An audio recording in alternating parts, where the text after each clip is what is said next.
찬양 받으실 하나님, 오늘 하나님의 부르심을 받아 이 자리에 나와 추수감사절 예배를 바칩니다. 하나님 지으신 세상이 풍성한 열매를 많이 맺었습니다. 땅과 바다의 소출들이 가득합니다. 하나님, 저희도 다 마음이 편하고 즐거워 하나님께 감사하며 이 추수감사절 예배를 바칩니다.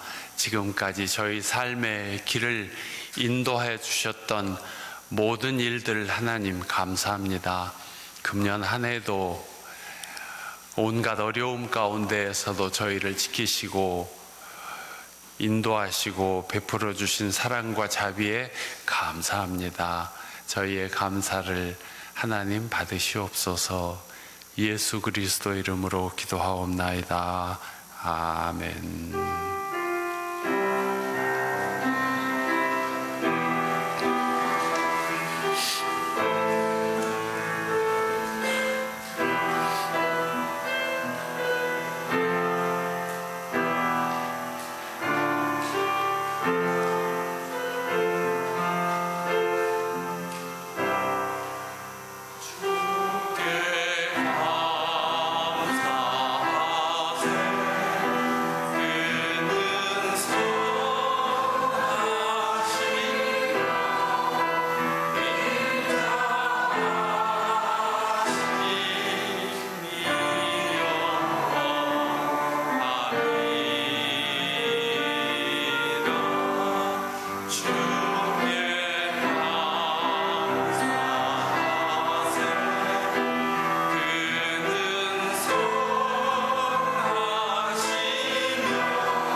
주님의 평화가 여러분과 함께.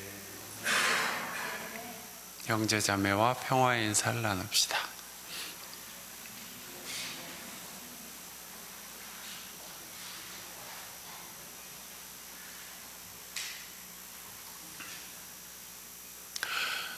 참 좋은 날, 좋은 계절, 주님 베풀어 주신 좋은 사랑과 은혜에 감사하는 마음으로 이 추수감사 예배를 바칩시다. 찬송가 66장 함께 합시다.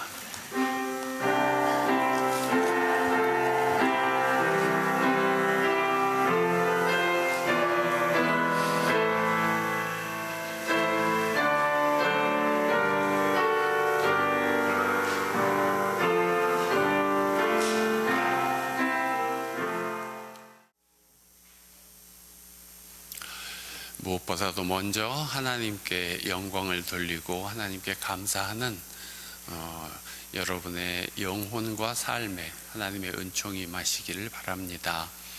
또 오늘 하나님 말씀이 우리 마음속에 새겨져서 뿌리를 내리고 좋은 열매를 맺기를 바랍니다. 얼마 전에 이런 글을 보았습니다.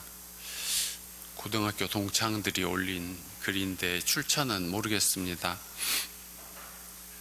걸을 수만 있다면, 설 수만 있다면, 들을 수만 있다면, 말할 수만 있다면, 볼 수만 있다면, 살 수만 있다면 더 큰 복은 바라지 않겠습니다. 누군가는 지금 그렇게 간절히 기도합니다. 놀랍게도 누군가의 간절한 소원을 나는 다 이루고 살고 있습니다. 놀랍게도 누군가가 간절히 기다리는 기적이 내게는 날마다 일어나고 있습니다. 부자가 아니라도, 지혜롭지 못해도 내 삶에 날마다 감사하겠습니다. 날마다 누군가의 소원을 이루고 날마다 기적이 일어나는 나의 하루를 사랑하겠습니다. 이런 글이었습니다. 오늘도 우리는 기적의 결과와 같은 삶을 살고 있습니다. 우리는 이 모든 것이 하나님의 은혜라고 고백하며 감사합니다. 까르페 디엠이라는 말들을 하는데 바로 오늘을 살아라는 뜻이죠.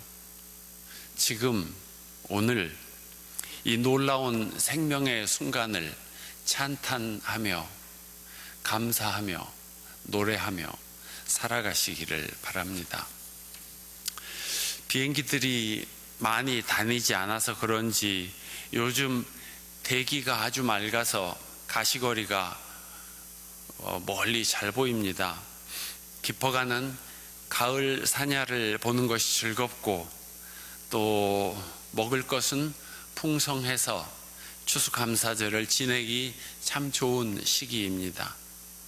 부드러운 황갈색과 노란색으로 물든 논이 아름답고 여기저기서 추수가 한창인데 사람들은 안 보이고 기계차가 오가면서 혼자 추수를 다 합니다. 우리 교회 마당에 감나무와 모과나무에는 열매가 주렁주렁 열렸습니다. 변함없이 오곡이 무르익게 하시는 하나님께 감사합니다. 오늘 복음서를 보면 세상에 감사할 것을 감사하지 못하고 완악한 마음만 분주한 사람들이 나옵니다. 유대교 바리새인들이죠. 이 사람들이 예수님을 음해해서 함정에 빠뜨리기 위해 상당한 꾀를 냅니다. 바리새파 사람들은 밖에 나가서 어떻게 하면 말로 트집을 잡아 예수를 올무에 걸리게 할까 의논하였다. 그런 다음에 그들은 자기네 제자들을 헤롯 당원들과 함께 예수께 보내어 이렇게 묻게 하였다. 황제에게 세금을 바치는 것이 옳습니까? 옳지 않습니까? 자기들이 직접 나서지 않고 제자들을 헤롯 당원과 함께 보낸 것은 증인을 동행시킨 것입니다. 세금을 내는 것이 옳다 하면 이스라엘 사람들의 여론이 나빠질 것이고, 옳지 않다 하면 황제의 영을 거역하는 가르침을 하는 것이어서 바로 체포될 수 있는 일이었습니다.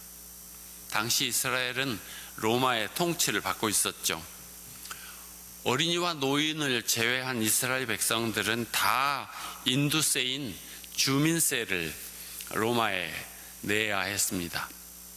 그래서 갈릴리의 유다 같은 지도자를 중심으로 저항운동이 일어나기도 했고 열혈당원들이 조직되어 있기도 했습니다. 게다가 주민세는 로마 은화인 데나리온으로 내야만 했습니다. 데나리온의 한쪽 면에는 당시 황제 티베리우스의 흉상과 티베리우스 황제 거룩한 아우구스투스의 아들 아우구스투스라는 글자가 새겨져 있고, 반대쪽에는 황제의 어머니 리비아의 초상과 대제관이라는 글자가 새겨져 있었습니다. 그래서 좀 줏대 있는 이스라엘 사람들은 주민세 내는 것을 몹시 불편하게 여기고 있었습니다. 그렇다고 조세 저항운동을 일으키기는 현실적으로 쉽지 않은 일이었죠. 그들은 이 불편한 진실을 예수께 뒤집어 씌웁니다. 예수의 대답에 따라서 민족 반역자가 되거나 국사범이 될 뻔한 질문을 던진 것입니다. 예수님은 이들의 간악함을 알아차리시고 세금으로 내는 돈을 가져오라고 하십니다. 이 초상은 누구의 것이며 적힌 글자는 누구를 가리키느냐? 자기들 입으로 황제의 것입니다. 그러니까 예수님은 아주 쉽고 간단하게 황제의 것은 황제에게 돌려주고 하나님의 것은 하나님께 돌려드려라 하셨습니다. 사람들은 이 말씀을 듣고 탐복하면서 물러갔다고 했습니다. 세금을 내라는 말 내지 말라는 말 하지 않았으니 헤롯 당원들에게 잡혀갈 일 없고, 황제의 것과 하나님의 것을 구분해서 하나님의 것은 하나님께 돌려라 하셔서 질문 던진 사람들을 오히려 불편하게 만드신 말씀이었습니다. 뜻풀이를 해서 쓰자면 말하자면 이런 것입니다. 너희들이 주민세 내는 로마 은전 데나리온 있지? 그거 이리 가져와봐. 거기 새겨진 글자 한번 읽어봐라. 뭐라고 돼 있냐? 카이사르입니다. 그래, 너희들은 이미 하나님보다 인간의 권력에 더 귀속되어 있구나. 너희가 짐짓 하나님을 섬긴다 착각하고 있지만 하나님이 누구시냐? 너희와 너희 조상뿐만 아니라 로마인들과 로마 황제까지 다 만드신 창조주 하나님 아니시냐? 그렇다면 너희 마음을 누구에게 돌려야 하겠느냐?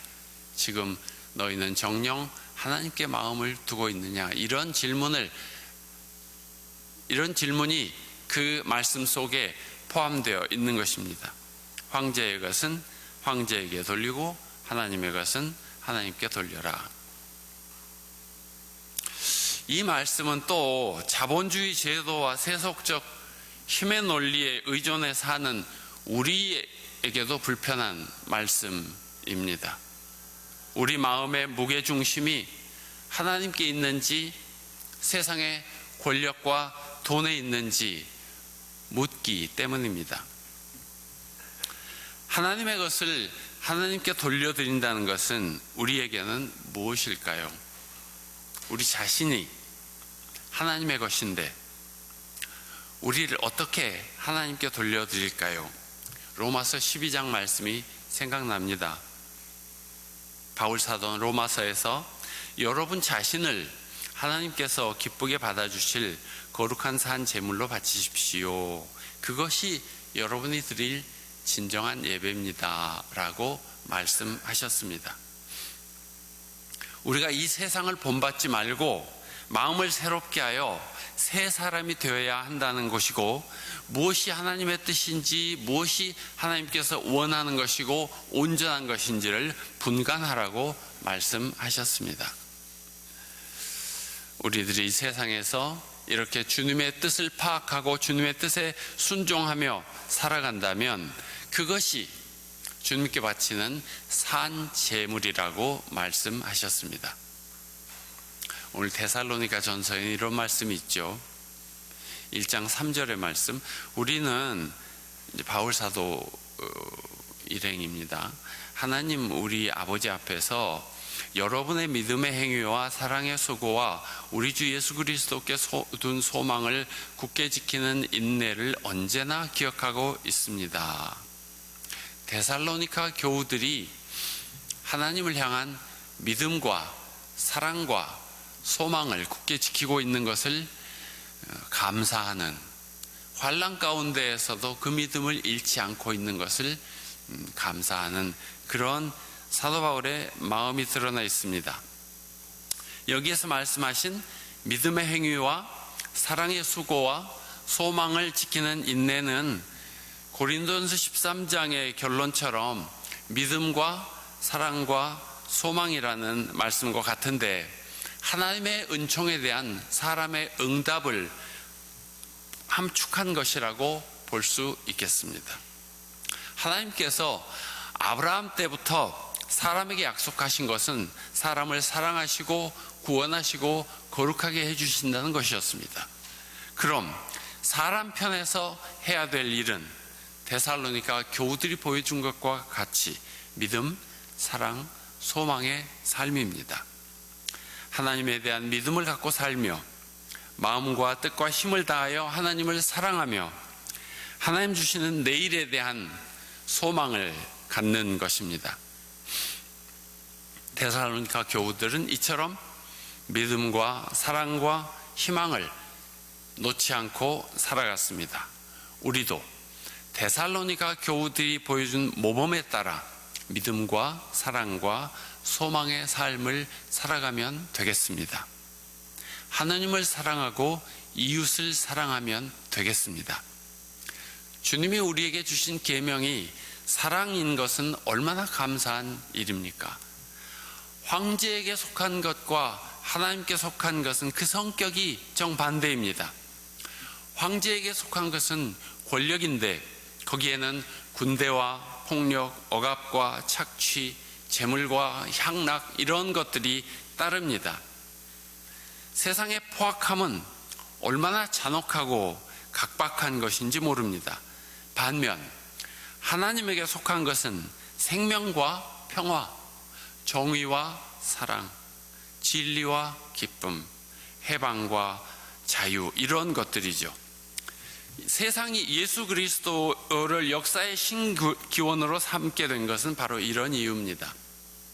세상이 왕의 권세에 짓눌려 군대와 폭력, 억압과 착취, 재물과 향락, 종살이, 노예 생활을 벗어나지 못하고 있었는데 예수 그리스도 이후 구원과 해방, 생명과 평화, 정의와 사랑, 진리와 기쁨, 사랑과 자유 이런 것들이 새로운 가치관으로, 새로운 문명으로, 새로운 사상으로 자라게 되었습니다.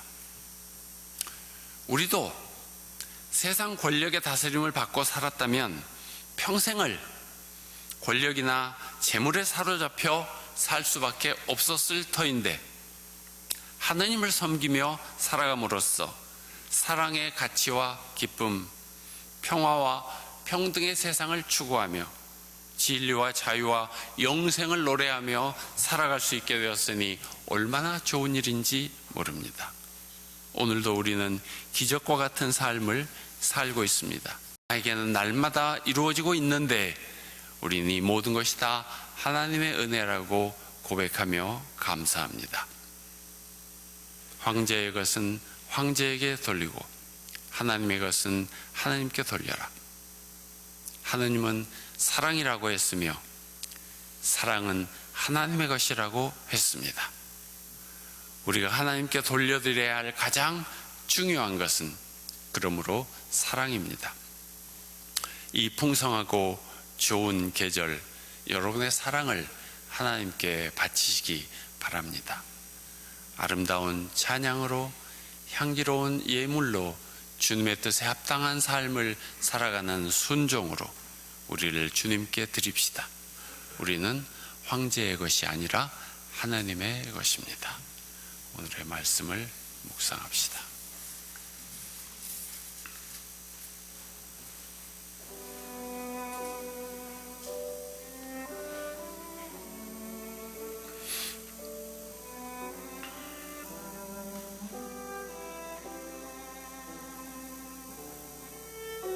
나는 주다. 나밖에 다른 이가 없다. 나밖에 다른 신은 없다. 네가 비록 나를 알지 못하였으나 난 너에게 필요한 능력을 주겠다.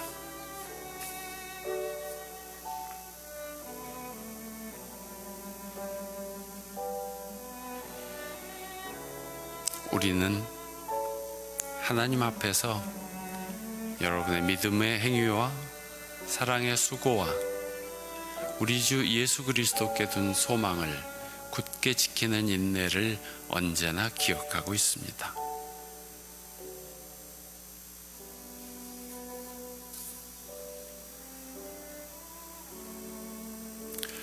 황제의 것은 황제에게 돌려주고 하나님의 것은 하나님께 돌려드려라.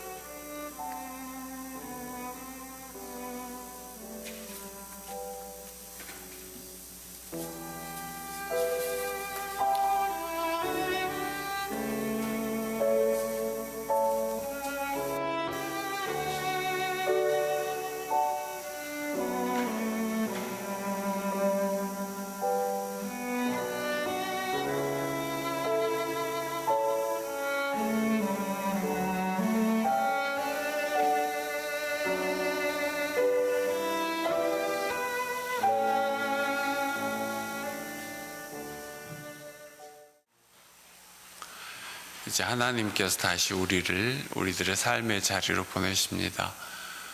어디에서든지 주님을 찬양하며 감사하며 주님의 백성답게 살아가시기를 바랍니다. 이제는 이 세상에 오셔서 어둠 속에 있는 우리들을 밝히시고 주님의 빛으로 있는 백성들을 구하시고 생명으로 인도하신 우리 주 예수 그리스도의 은혜와 하나님 아버지의 그 크신 사랑과 성령님의 교통하심이 하나님 앞에 감사절 예배를 바치고 다시 세상으로 나아가는 주의 백성들 위해 영원토록 함께 계시기를 축원합니다. 아멘.